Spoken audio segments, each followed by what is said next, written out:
So America's gun problem apparently is being exported to other countries. And of course, that's to the benefit of these gun companies, but not to the benefit of people who want to live.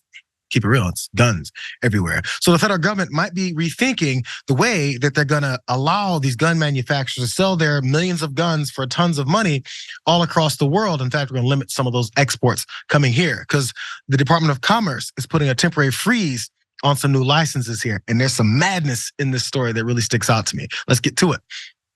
So this Department of Commerce late Friday announced that this pause on approval of new export licenses for the commercial sale of semi-automatic and non-automatic firearms around the world. The freeze doesn't apply to Israel, Ukraine, and about 40 other countries that are part of an export control agreement. So we got some exclusions already.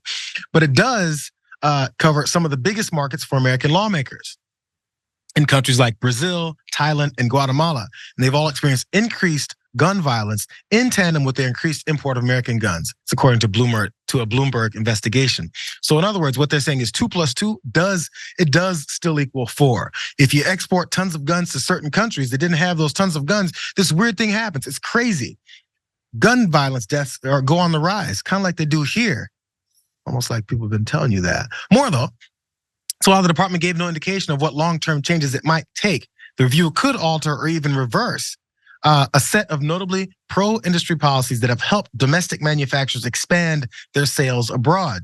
Those include shifting in 2020 the oversight of most commercial gun sales from the State Department to the business-friendly Department of Commerce and its decade-long support for the Shooting, Hunting, and Outdoor Trade Show. This show is known as a SHOT Show and a gun marketing expo that occurs every January in Las Vegas.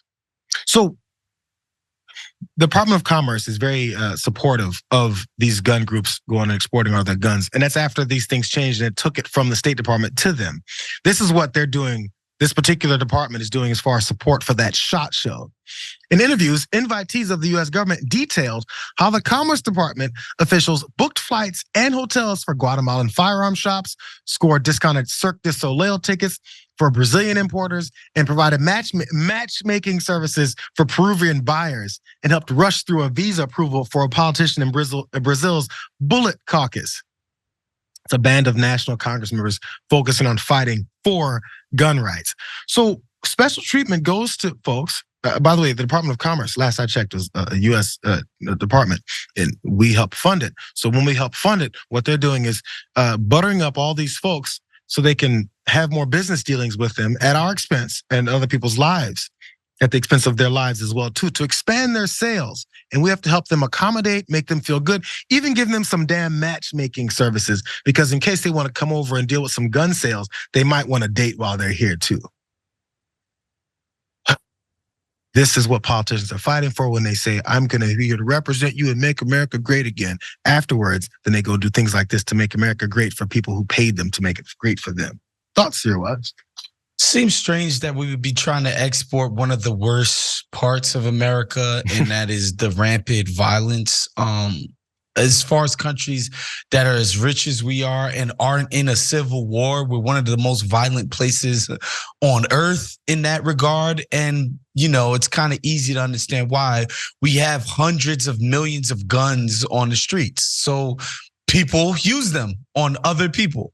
And so the idea that we would be exporting that to other places is kind of ghastly and ridiculous, but we can't be surprised by the results. It seems obvious that the result of more guns would mean more gun violence. So, you know, nobody's surprised by that. If there's anything else, this can be that proof of that. Because, you know, people always say, you know, over in Europe, they don't have the same guns kind of don't kill there. people, obviously, Jayar. People kill people. Somebody had a knife attack over in Paris the other day, and I'll tell you what, some people got stabbed. Well, yeah, and then what's happening in Brazil and these other countries that expanded gun sales, gun violence is on the rise, and then they can kill people quicker, more efficiently, and more randomly. If they're drunk, if they're mad, if they're going through some kind of personal issues, who cares? Mental health conditions, who cares? Who cares? But since we've seen our numbers where they are, and we see it relate to where these gun exports are going to, I think we can finally have the answer to the reality of the situation. It's what it is here. Humans are humans, get guns in their hands, and they find ways to use it, as you said. For more political news breakdowns, interviews, stories of activism, and me trying my hardest to care about the occasional big celebrity news story, subscribe to our YouTube channel at youtube.com/The Damage Report. And you can ring the bell wherever it is so you don't miss anything.